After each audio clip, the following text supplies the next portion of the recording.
Welcome to episode 1 of Naps and Taps. We've got a name now. Are you excited? Yes, finally. Yeah, it feels good to actually be starting the podcast properly after a couple of dress rehearsals, but... Credit goes to you. That was a great name. Yeah, thank you. I really appreciate it. Appreciate it. I kind of wanted Naps before Taps, but someone else already has that on a t-shirt. Too many people. Amazon. It's too many people. That's Exactly. Too many. Yeah, main problem with the world, really. It's too easy to create. It's too easy to come up with something. And, you know, if it wasn't the guy selling a t-shirt on Amazon, Simpsons would have already done it. So, yeah. Someone's already done it, but just so that guy doesn't sue us, go buy his t-shirt. We might get some Naps and Taps merch one day. But if you want Naps before Taps, go. We gave that dude a plug. Don't sue us about the name being kind of similar. That'd be a dick move. Yeah. So, how's your week been? Pretty good. Training has been great, and work has been good too. And a lot of progress with writing. I'm writing a lot of music and stand-up stuff, so that's good. Nice. So when was the last time you hit an open mic? It was right before the holiday, Thanksgiving. Yeah, it's probably been about that long for me too. It's kind of like easy for time to slip away from you. Which one did you go to? I think it was Yuck Yuck. Yeah. On the day, it was Wednesday or Tuesday. Oh, okay.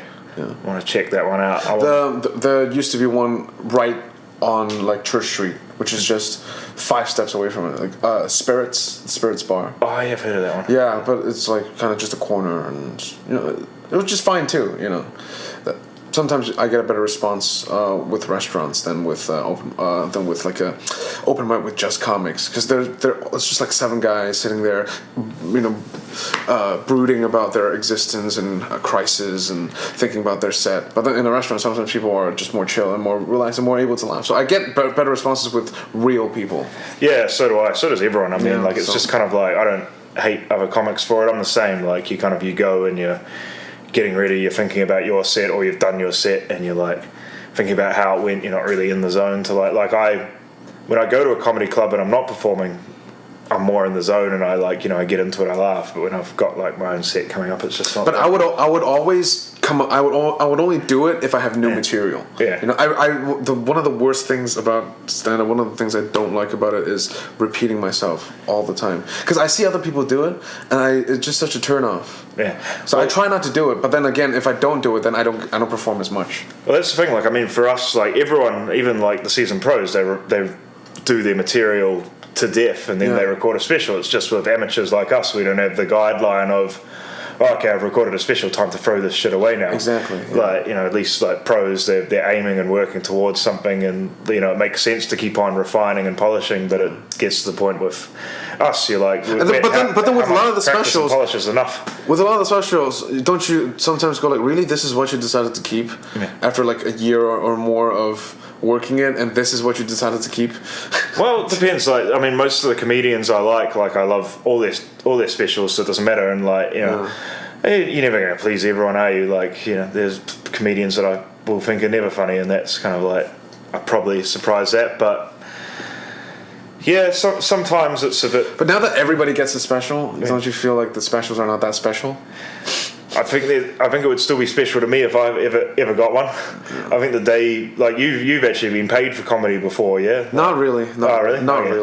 Like, I mean, not in money, maybe in drinks and food and stuff. And you know, I get like a nice rehearsal room and See, I don't even have that. I mean, like the day that someone actually like goes, here's $20, and they're like, I've like, I got paid to make people laugh today. I think that would actually be like, you know, a big thing to me, and like a special.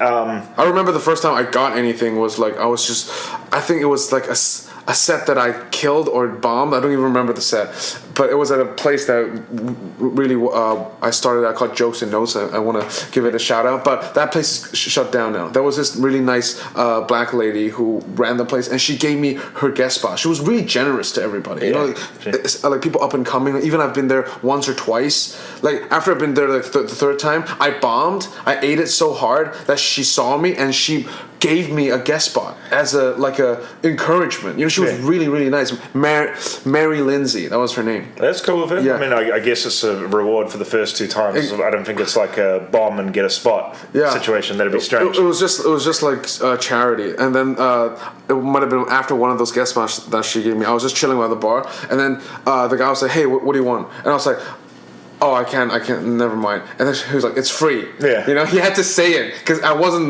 didn't expect it to be. I was like, "Oh, then I want that," you know? Like, Makes sense. So that was the first time I ever got kind of rewarded for it. And it was nice. See, it still sticks in your mind as opposed to thinking a special would be something that would go away.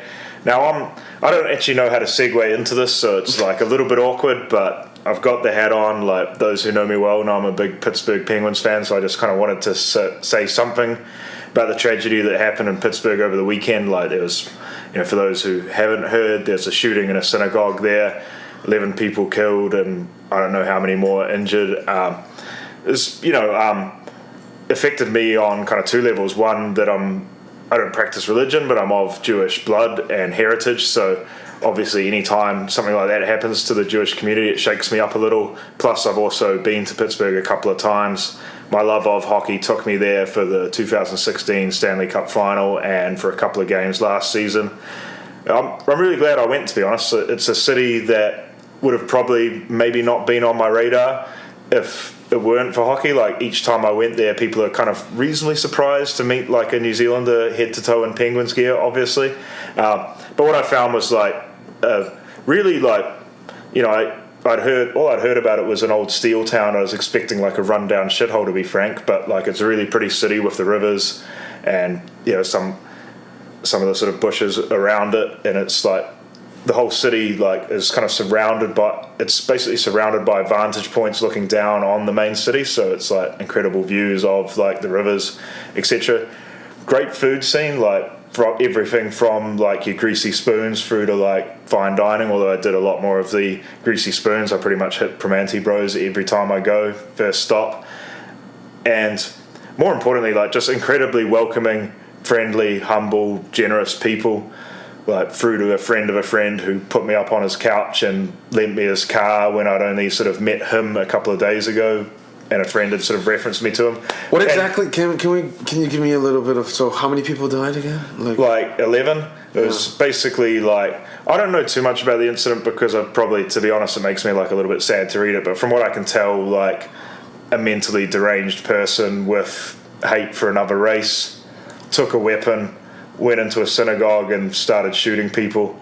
Was it a white person? Yeah, it was a white guy who, didn't also like... This is the thing, for me, or I don't know, maybe for other Chinese people, we don't understand anti-Semitism. Yeah. It's because, to us, we can't really tell if someone is Jewish. Like, our Judar is not a great... You just gotta but before I make a joke, I'll finish it off and say much respect, Pittsburgh, much love. Stay strong. I know you will. You're a resilient people, and I can't wait to get back down there for another Pens game. Let's go Pens.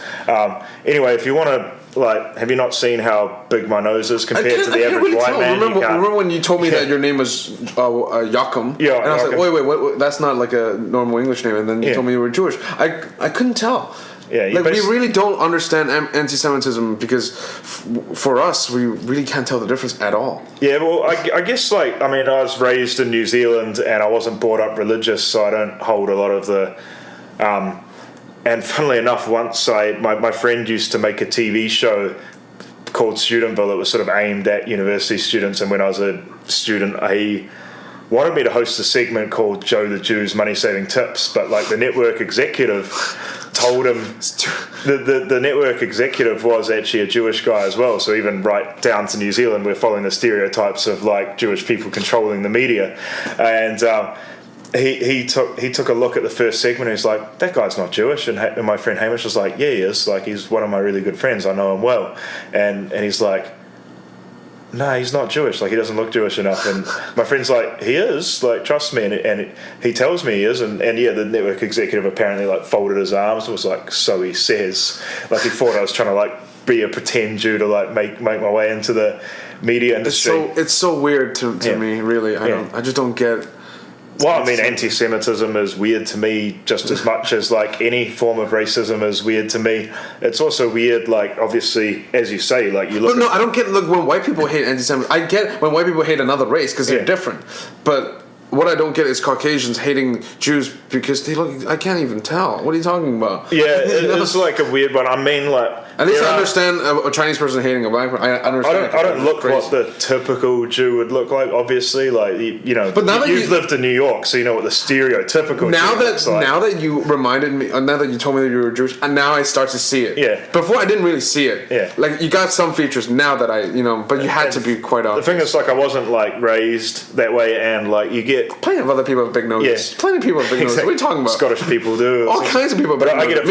Maybe not Asians because of the inferior genes that we have, but like other people have big noses. Some Indians do. Yeah, you know. So. I get it from both ends because like my dad's. Well, that's the other thing. Like, I'm Jewish because my mother's Jewish, and that's how it's actually handed down. So it's not if your father's Jewish. Yeah, you're not. But that's the thing. Like, my dad isn't Jewish, so I've got like some of his features from his side of the family and his genetics, obviously, and those wouldn't be typically Jewish features. But if your dad is Jewish, then wouldn't you have a Jewish last name and not be Jewish if your mom isn't Jewish? Yeah, that would be exactly what would happen. Like we had like this politician back home. He was like the leader of the main party for about 7 or 8 years, and you know how typical slimy politicians, they want to nuzzle up to one community, but they don't want to piss off the other community. They're just he like, you know, walking the line. Yeah, exactly. He like on camera was like, oh, I'm half Jewish, and like instantly I'm like, no, motherfucker, you're not.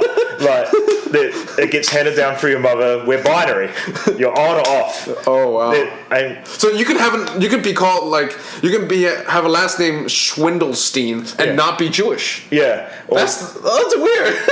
Technically, like, well, you know, if your last name's Swindelstein or Goldstein or whatever, like you're probably managing to sneak into the synagogue anyway. Like people are probably not going to stop you at the door and ask too many questions. But yeah, so. That's a funny. That's how it is. It's just handed down for your mother. But like I said, I never kind of practiced or. But yeah, any kind of racism is bizarre to me, and it is weird being sort of the non-practicing Jewish guy is a bit weird, and that, as you say, like. No, racism isn't weird to me, but anti-Semitism is. Yeah. Yeah. I mean, I guess it's not. Well, it's. Weird isn't the word. Like I think it's bullshit, but maybe. Oh, of course it's bullshit, but it is as prevalent as clinical depression. Yeah. The weird, like, it's weird being like a guy who, as you say, like you look at me and you just see a white guy, and like white guys are like obviously known as like the horrid oppressors. Not really. To go with all this stereotypes. I don't think of them. But it's like, you know, I've got like this kind of like family background of like. Coming from a really oppressed race, and obviously, like we won't go into World War II history I've met too many like, white people to think that they're oppressors. Yeah. If I've only met like 10, I'd be like, okay, yeah, those guys run everything. But I've met too many to know that you guys are just as we're oppressed as everybody else. A lot of us are just genuine shit kickers. It's true. Yeah.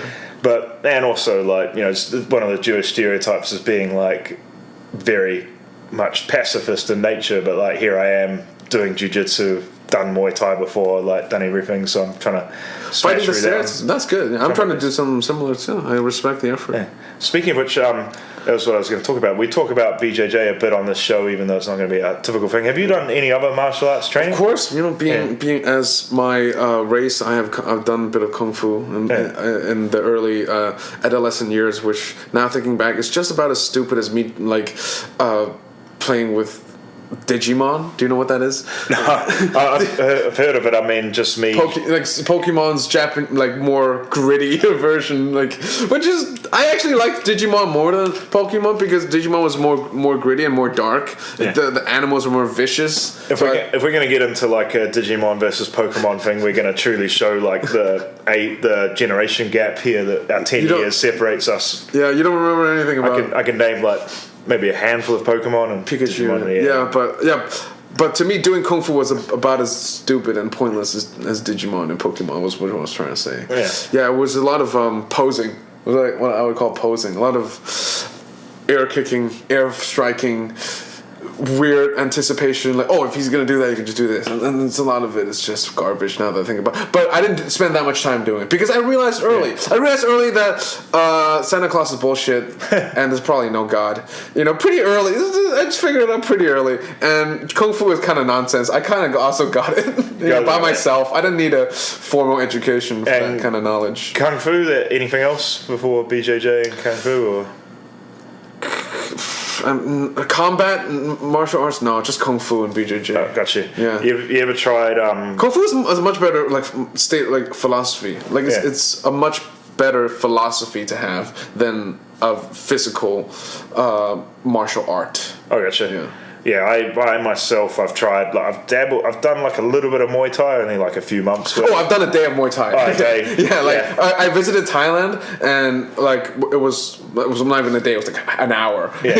And we sort of went by a gym and said hi to everybody. Hey, we're from Hong Kong, we just wanted to visit. I was like, hey, want an hour class? And then we did it, and it just killed me. Yeah. Have you done Muay Thai with Thai people? For sure? I did Muay Thai in Thailand, yes, but at at one of the bigger gyms in Phuket.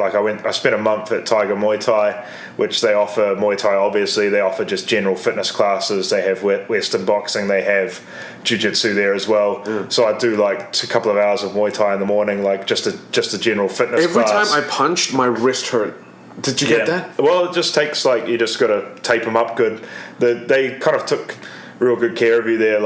I did a month at Tiger Muay Thai and I didn't know how to do my straps because in the beginners classes the instructors would come around and strap all us whiteys up and then would sort of do our stuff. It's a phenomenal workout. I lost 8 kg in a month. I think half of that was just the sort of water weight you lose doing that for the first week. So I did a month of that in Thailand and then a few more classes when I was going around Vietnam, and then I was back home for 6 weeks before leaving to come here, and I did 6 weeks at City Kickboxing, which Israel Adesanya actually taught one of the classes I took, so it was quite rad. Who's that? He's the guy I talked about in the first podcast. Oh, yeah, okay, yeah. The middleweight who I accidentally described as a lightweight and then had to give the key calling myself a dummy on the podcast. So that was rad, and there's there's other UFC fighters at that gym that take classes for just plebs like us, so that was really cool. I'd love to get into Muay Thai again, but I just don't have enough days in the week and hours in the day at the moment. Have you ever tried Krav Maga? Oh, now that I think about it, all those other extraneous lessons that I've taken sporadically have been coming back. Yeah, I did a bit of Krav Maga, one day. So there's a lot of practical stuff, real practical stuff, street fighting, self-defense, straight up. Sometimes I would think even more practical than jiu-jitsu, if you're being honest. But probably not as great as sport. Yeah, you don't get a great workout out of it. Well, exactly. Yeah, you don't get the same workout, and it's dangerous, super dangerous. Yeah. And you don't get the same workout out of it, and you're never gonna really. I don't know if there's such a thing as a Krav Maga tournament. I'm gonna guess not. Nah, because it would just be eyeballs rolling in the mats and esophagus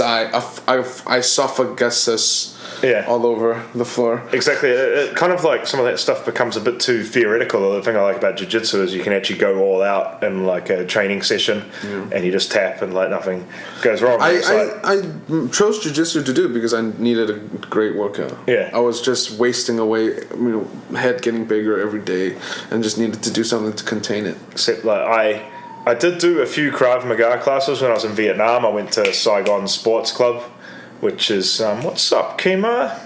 We got Kima the cat on.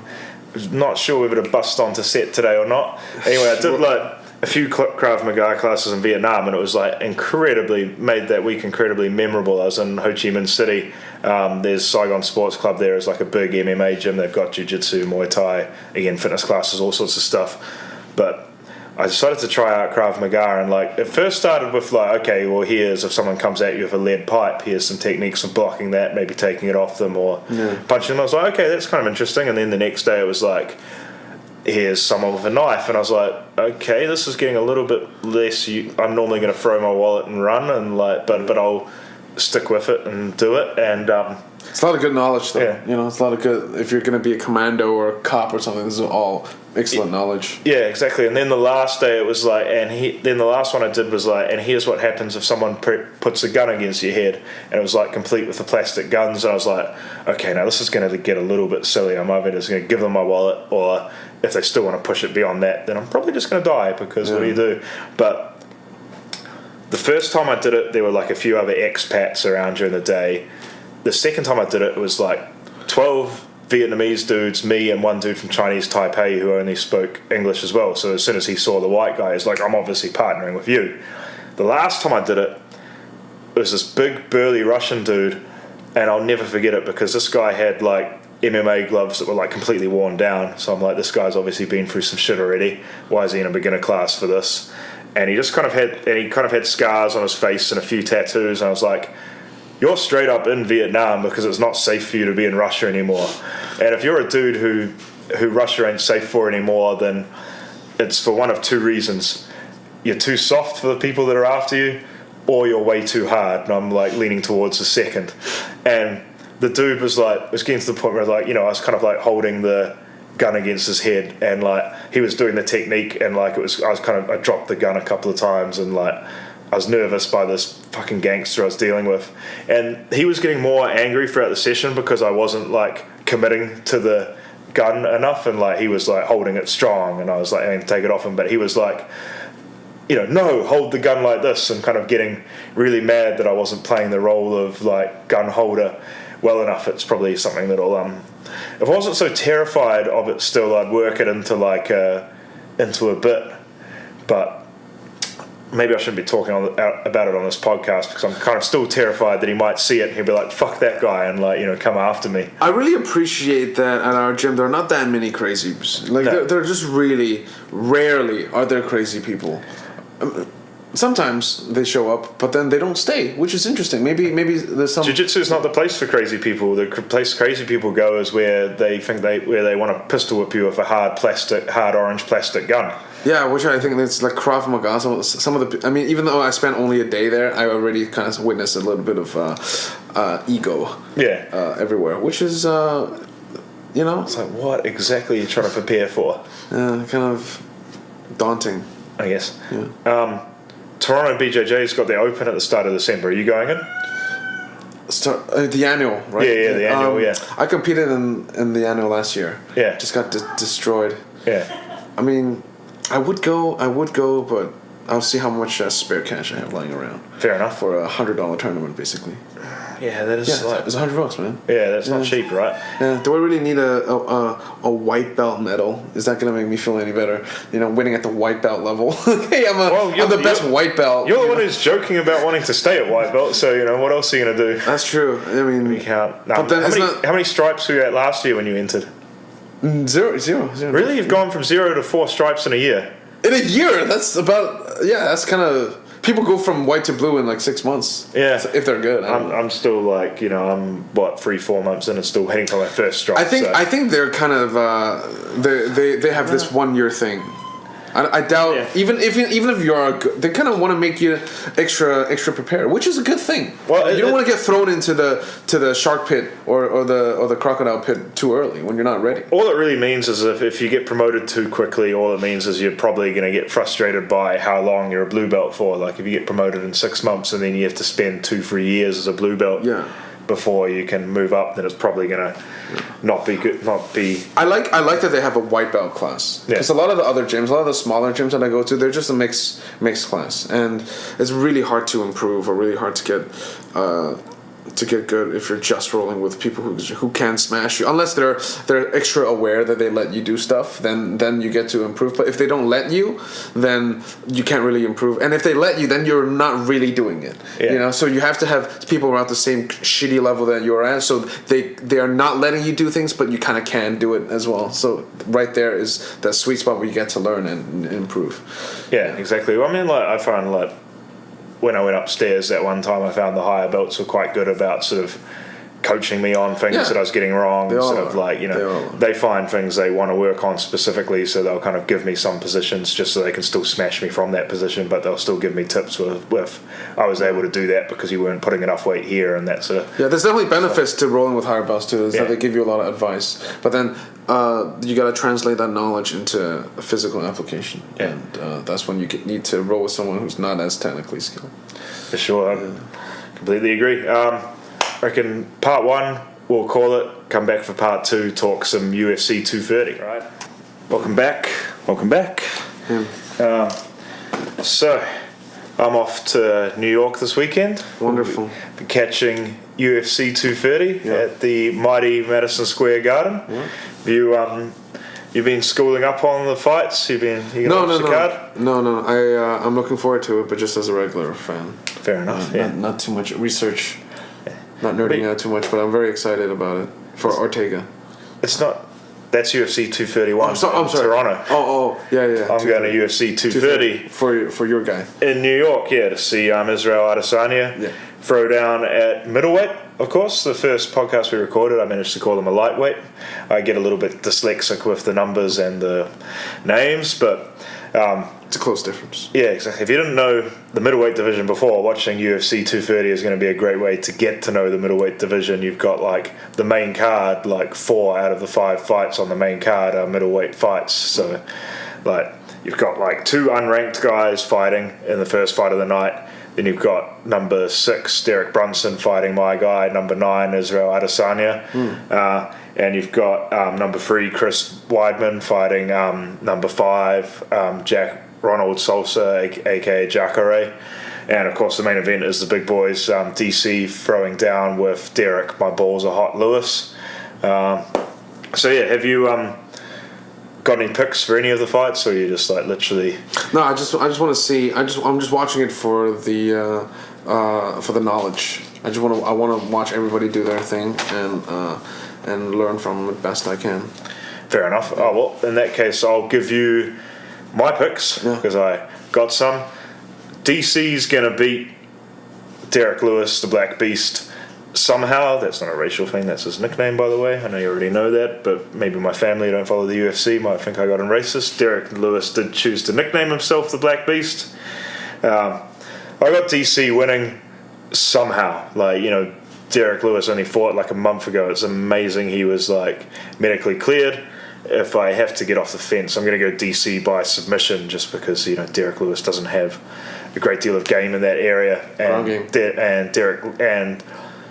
DC's probably seen the fact that Lewis can finish a fight with that one killer shot and probably isn't going to want to trade shots with him too much if he can avoid it. I mean, it's something ridiculous, like 86% of Derek Lewis's victories in the UFC have been by KO or TKO, so you don't really want to go toe-to-toe with that dude if you can avoid it. DC by submission and maybe the 3rd or 4th round because of it's just amazing to me that Derek Lewis admitted in a after-fight interview that he needs to work on his cardio before getting a title shot, and less than 4 weeks away from saying that he's got a title shot. There's no way he's lasting 5 rounds with DC just wrestling him and throwing him around. I'm going to go DC in that one by submission. The co-main event, Chris Weidman versus Jacare. Going to go the All-American Chris Weidman in that. He trains at Long Island. I just figure it was a bit of a heart thing, being me with my sentimental attachment to New York City as well, that somehow Weidman manages to get up in his own house. Also, Weidman's been training for this fight. He's at a longer fight camp. Admittedly, he was training for Rockhold. Jacare is an injury replacement for Rockhold. I just figure that, Weidman will get it. Jacare, half of his finishes in the UFC have been from submissions, but I'm not entirely sure how he gets to them. I need to school myself on more fights because his takedown percentage is pretty low, but he still wins a lot of fights by submission. I guess he waits for other people to take him to the ground and then he out-wrestles them when he gets there. But Chris Weidman is strong, strong striker. About 50% of his fights have been won by KO/TKO, and he's got a great takedown defense. Like his takedown defense is really strong, so he should be able to avoid going to the ground with Jacare, and just the more prepared fighter in his home ground is going to beat the guy coming in. Branch versus Cannonier. Branch, just because more fights under his belt. He's like 21-4.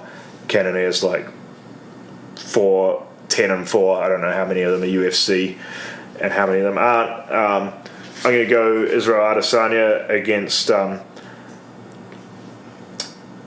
Derek Brunson in that fight, obviously, just because I kind of have to. And also, again, like, just phenomenal striker. Derek Brunson's kind of like,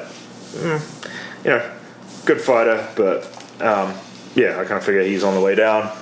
Adesanya's on the way up. It's going to be his. There is a fight. Like, make sure you watch the prelims as well. There's a fight that looks like it's going to be an absolute barn burner in the prelims. I'm struggling to remember the names of the two dudes. I'm going to see if I've got this in my notes here. No, of course I don't. Why would I note the one thing that I really wanted to talk about? There's two guys in the prelim who one of them's like 6-1 and the other one's like 5-0 or something like that. So they're both like quite new records, both clearly, I'm guessing, new to the UFC because I haven't heard of either of them. And their like fight records don't have many defeats in them, so they probably come in from other promotions new to the UFC. And like their stats were something ridiculous. Like they both kind of throw like 4 significant strikes per minute. Like they've both sort of got almost none of their wins by submission or decision. Like they've both got their wins from finishes. They're in the, now help me out here again because of how dyslexic I am. What's the name of the 145 pound class? Is it feather? No, it's not feather, it's heavier than that, but welter. Yeah, welterweight. We'll go with that, and I'll put a key up calling us both morons if we've got it wrong. It might be welter, yeah. Again, so yeah, two guys at 145, whatever that is, and they just look like they're set to bang, so I'm going to make sure I'm in my seats in time for that one, for the prelims anyway. So yeah, that's my UFC 230. Really looking forward to my New Zealand flag arrived in the post today. Just in time for seeing that I'm off to New York on Thursday. Hang that flag over the ledge. Are you gonna hang it in your place after the fight, or are you just gonna fold it? I don't think it needs to be. I don't think I need to be that dude with the flag of his, who chose to live in another country but is still putting the flag of his original country up in the living room. Yeah, that is just extra douchey. It's a little weird, but like, yeah, I wouldn't have otherwise owned a flag if it wasn't for the fact that I'm going to this event. Want to like unfurl it for my dude, so yeah, it's gonna be fun. I've spent a lot of time talking, so I'm gonna have a drink and hand it over to you. Have you got a news item of the week for us? More of a. I had a discussion with one of our BJJ co-fighters or colleagues. I don't know what to call them. Partners, training partners, and we're talking about the rising standard of living in Toronto. And as I was telling him that I was coming from Hong Kong, that Hong Kong has now probably just become the most inhospitable, unlivable, unaffordable place on earth. And thinking back about my countrymen and my brethren, I don't know. I've been thinking about a solution for the place, and I haven't been able to come up with a good answer or a good sort of even any headway towards a more hospitable environment for people living in giant cities who are becoming more and more obsolete. It's a tough one. I mean, Toronto is beginning to suffer. I mean, it's been suffering and now probably heading towards a disaster like Hong Kong is, or Hong Kong currently is in. So I don't know what to say.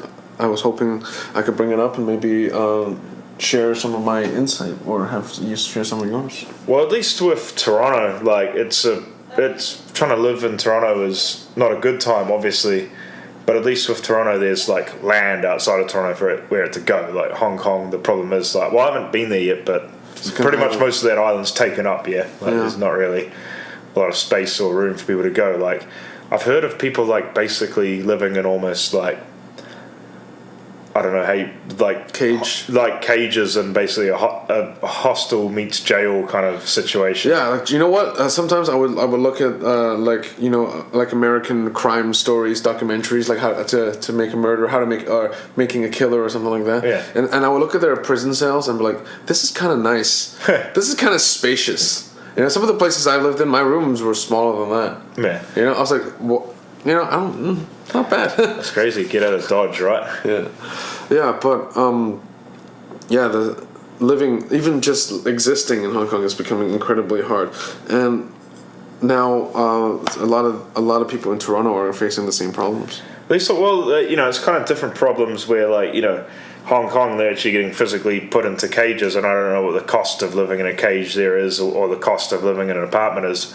Like Toronto, at least the standard of living's pretty good. Like most of the places are comfortable and, you know, well done. Some of them are, you know, there's still shitholes around if you want shitholes, but, you know, most of the places are actually pretty nice and well done. It's just the fact that, like, they just cost you an arm and a leg to sustain yourself in them, which is, you know, I'm blessed. I moved in with my girlfriend at the start of this month, and just paid the rent for the coming month, and, like, you know, I'm paying like about $450 or whatever for everything because we're splitting it two ways, and she's been in her place for like years, so her rent's like quite cheap. Like, if there are restrictions in Toronto about how much landlords can put the rent up each year, which is why landlords love getting rid of people and getting new tenants, because like with my girlfriend currently in there, they can only like hike the rent around the rate of inflation, whereas if she was to leave the place, they'd probably put it up like $500 or $600 a month instantly and then fill it again. So but then again, it goes back to what we talked about being it's all relative, right? We're living a lot better than people in Hong Kong, and then there are people living a lot better than us. And I'm thinking about this argument between, is it worth it to be in a city like Hong Kong or San Francisco or New York or London and work like a dog probably for a lot of money and just to be able to live there, you know, meagerly? Or is it better to move away from it all and not even have to face any of the, you know, the city hustle and be okay? Like, what the dichotomy of these two choices really for most people? Well, it just depends on what you want out of life. Like at the moment, like obviously, like I'm quite aspirational, and what Toronto offers suits that. Like for now, like I do want to be hitting up more open mic nights. Plus, I love the fact that like Toronto, you know, I went to TFC on Sunday. I go to TFC almost every week, the soccer that is, and like you can go to a basketball game, you can go to a hockey game, you can you've got two options for hockey. You can either spend an arm and a leg to go to the Leafs, or you can go watch affordable hockey at the Marlies. And like, you know, there's even a rugby league team. There's all sorts going on. So then, you know, there's music, there's other entertainment. So it's great for that. If you can, obviously, like anything, it's great if you have some money. But even if you don't, like for me, like I'm not rolling in dough, but like I want to be in Toronto because, like, you know, it provides opportunities. Like the open mics are there. Like I met you through BJJ, and like the recording of podcasts is there. Whereas, like, sure, you could probably have like a better life off the same salary in another city, but like I would pretty much leave Toronto the day that like I've given up on my other aspirations. Like if I was just doing my day job, then I'd almost be a sucker to be here, you know. But if you're chasing a goal, then you want to be somewhere like Toronto. But say, and Toronto's, I don't know. Our imagination is what's keeping us going. Yeah, exactly. Hope keeps everyone going. There's something poetic in that. But you know, if you were just if you operated a store cutting keys or whatever, then would Toronto be a good spot for you? I mean, there's more people to sell your wares to, so that helps, but your overheads are much higher, cost of living is higher. But the thing is, though, that like the cost of living becomes a trap for people as well. Like there are many sort of minimum wage industries where like the minimum wage is Ontario wide, right? But if you were earning even that in somewhere in northern Ontario where the cost of living is a lot lower, you're probably actually going to be okay. But in Toronto, you're going to be really struggling. But the problem is, like, you know, relocating costs money and time. And when you're hard up in one of those minimum wage jobs, a lot of them just all they can focus on is the grind and paying the next bill and just not going completely under, and it's almost impossible for them to like think about actually getting out and going. Plus, if you have family here, people don't want to leave family, so although I did, but a lot of people don't. I mean, actually, I should reiterate that I love my family, I love you all, but I've chosen to do stuff in Toronto. But some people, the pull of family is too strong even to chase dreams, so and have new experiences. But so those are my incoherent thoughts on the matter of living in Toronto and the struggle. Yeah. Do you think that you'll what is your ideal city to live in? Like, if you could live in anywhere? It's New York. You mean picking just one of the existing cities? I love New York. Like it could be like next stop if, say, like maybe 4 or 5 years down the track, I've worked my way up from open micer here to being paid regular here to doing Canadian circuits to then what's the next step. Like New York could very well be the next step. I love it there. The thing is, like I have always said, it's a city for young people with money. So if you're going 4 or 5 years down the track, would I want to be a now freshly again struggling comic in my early 40s in New York City? I'm not sure if that's as much fun as being young and with money in New York City, but I guess you've got to make some sacrifices if you want to get if you've got to get what you want to get. The thing is, with all the comics that came up that we all admire, a lot of it is geographical location as well. They all flock towards New York and like California area, and that's where all the opportunities are. So like even like Canadian comics, unless you do it the Russell Peters way, which is you make it big online, but usually it's like. It takes years and years. Everybody knows that, but it's being in the right place as well. Exactly. Well, for me, like I love New York. Like it's one of my favorite cities in the world. But I'd almost like bypass New York and just go straight to LA. I've got some family there. Okay. It'd be nice to be close with family. I think probably after about 4 or 5 years in Toronto, I'm probably going to be sick of like the winters. So California would be good for me in that respect. And as I said, I did disclaim that I do love and miss my family. 12-hour flight from LA to Auckland as opposed to like 20 hours from East Coast to Auckland, so it could be nice to like do the California thing, and friends and family might be more inclined to come visit me as well if I'm closer. So if this whole comedy and podcasting thing keeps on going and it looks like it's actually leading somewhere, then California sunshine will probably be the spot, although I hate those traffic jams and I hate that road rage. Let's hope Elon Musk's Hyperloop actually comes into fruition. Exactly. If Elon Musk can get me under the Pacific Ocean and home in a few hours, then then he'll be my dude. Or just less traffic on the LA roads. It's funny. I actually have you been to LA? Have you driven? I've been to California, not to LA. But I hear it's not that great. Yeah, I drove in LA. Like I'd only just gotten my full license. Like I got my full license ridiculously late in life. Like I've only had a full license for about 4 or 5 years or something. Why? When I went to university, I failed like my learner license when I was in high school twice. Too early, probably. Didn't retake it, and then when I went to university, I didn't have a license at all. But where I went to university, how everything's relative. Like I'm considered I consider myself to live close to you in Toronto, and it's like 20 or 30 minutes transit. Where do you live exactly? Like St. Clair and Christie. Okay, yeah. So either Ossington Station and up. It is close if you have a car. Yeah. It's close if you can drive. But to me, I still considering the scope of Toronto, I consider us to be close in Toronto. But where I went, put it this way, where I went to in university, if one of your friends was like a 30-minute walk away, you're like, oh, he fucking lives miles away. I'm not going over there. Yeah. Because it was a neighborhood full of students for a start, so you always had friends close to you. Yeah. But it was so small that like anywhere that was like, if it was 30 minutes walk away, you're just like, he lives miles away. I'm not going there. So that's where I went to university for like 4 or 5 years. So obviously there was no real point in even having a car. Wow. And then when I got home and graduated, it just got delayed. Eventually got a learner's, sat on that for ages, and then got a restricted and sat on that forever. And then I kind of decided I was going to be traveling, and that was what made me be like, oh, you want to be able to hire a car, dummy, while you're traveling, because if you don't have a full license, none of the rental car companies anywhere in the world are like loaning you a car. So I'd like only had my full license for about a few weeks or so before I landed in LA and started dealing with that traffic. The first day I drove in LA, I got like people beeping their horns at me and like swearing at me like 5 times out of like a few hours on the road.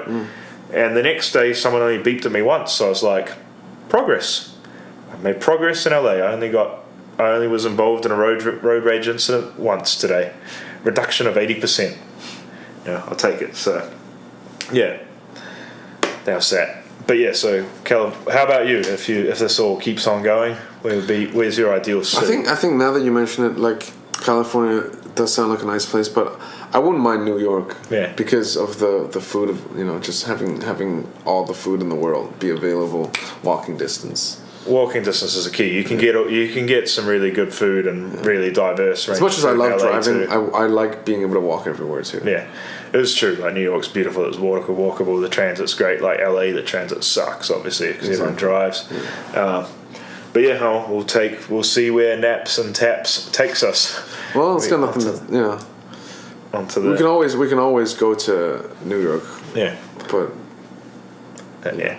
Anyway, the news story I have is we were going to do this thing where he brings a news story from his country, being either Canada or Hong Kong. I'll let him throw the audible, and my one being New Zealand.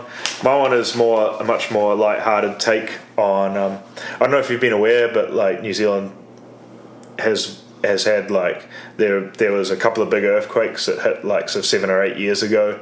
One of them destroyed just a lot of property. And that in Christchurch, and then 6 months later it was kind of followed by one that actually destroyed property and took like somewhere between 150 200 lives as well. It was a big tragedy, and this city's still when healing. did this happen again?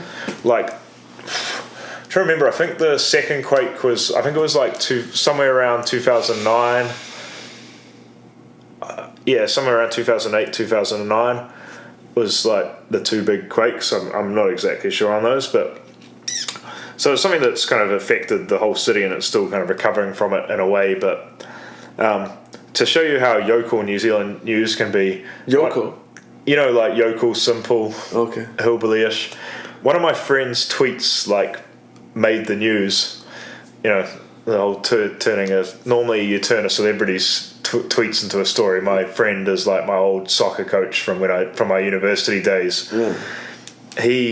Another earthquake hit the country. I don't think it didn't take any lives, but it left people a bit rattled and reminded of the original quake.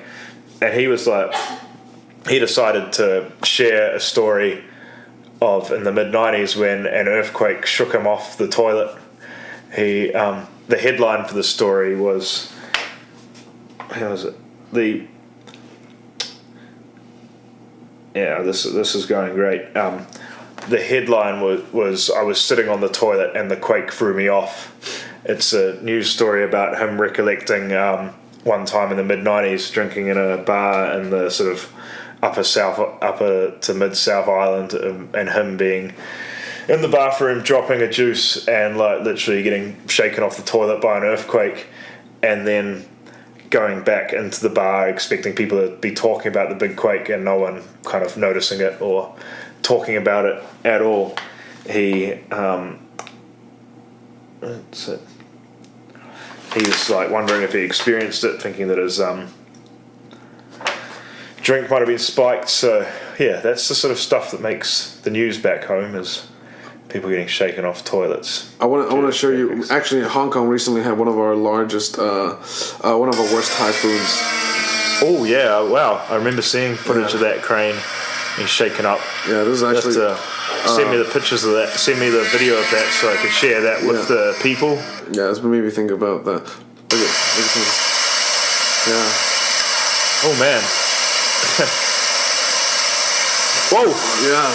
Man. Oh damn. These are some of the craziest winds. I mean, I've seen some crazy winds because I've lived in Hong Kong my whole life, but this is probably. I'm glad I missed it. Yeah, that is something like I've never seen before. That That guy just flew. It was amazing. I was sort of like watching, waiting what was going to happen for the second dude, and I can't believe that second guy is up and on his feet again. He's trying to help his son or something, I think. That was an incredibly solid flood. That brick wall really wasn't giving much at all. When did this happen? A few weeks ago? Yeah. Yeah, my mom, I didn't even know about it. My mom was telling me, oh, we have the worst typhoon ever. Because I always say that she's exaggerating. Yeah. I always say, oh, yeah, mom, whatever. We always have typhoons. Oh, no, but this is the worst. Every time it's typhoon is 10, which is, it goes from 1 to 10. Every time it's typhoon 10, I've probably lived through like 3 or 4 typhoon 10s in my life. So, it's another typhoon 10. Oh, it's not bad. But this is for real, really bad. Oh, the crane going again. Yeah. This is an office building. Oh, whoa. Yeah. And these are obviously like windows that have just completely blown out. Like, I don't think none of those office buildings, the windows wouldn't actually open, so they're just like completely shattered and blown out. Exactly. And all the work that people were supposed to do.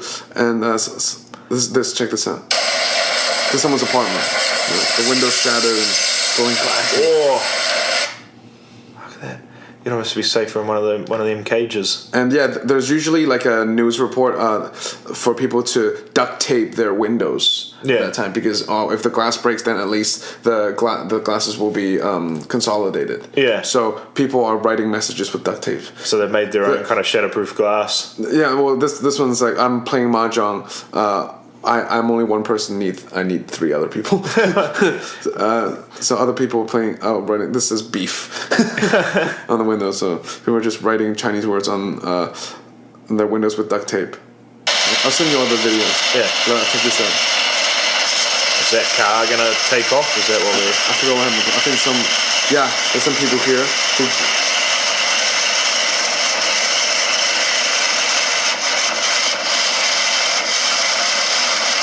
It looks like the set of a movie. Yeah. This one, particularly. This looks like, I guess it's designed like a perfect straight up wind tunnel.